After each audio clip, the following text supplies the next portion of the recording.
பயப்படுகிற ஆட்களை வச்சு தேவன் ஒன்றும் செய்ய முடியாது பாருங்க. மனுஷனுக்கு பயம், அதிகாரத்துக்கு பயம், தேவைகளுக்கு பயம், சூழ்நிலைக்கு பயம்.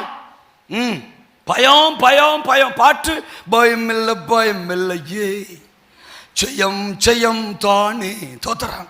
அதில் வேற ஜனங்களை அப்படியே உற்சாகப்படுத்தி ஆவியெல்லாம் இறக்கி அந்த பாட்டை நடத்துவோம். ஆனால் 1008 பயம் முன்னால நடத்துற நமக்குள்ளேயே தோத்துறான். தேவைகளுக்கு முன்னால நிக்கிற தைரியம் இல்லை, சத்துருக்களுக்கு முன்னால நிக்கிற தைரியம் இல்லை, பிரச்சனைகளை ஃபேஸ் பண்ற தைரியம் இல்லை, எதையும் மேற்கொள்ளுகிற ஜெயிக்கிற அந்த பலன், அந்த தைரியம் இல்லாத ஒரு சூழ்நிலையில் எழுப்புதல் எப்படி சாத்தியப்படும்? எதிரிகளின் வீழ்ச்சி எப்படி சாத்தியப்படும்? யெகோவாவின் தேவ நாம மகிமை எப்படி சாத்தியப்படும்?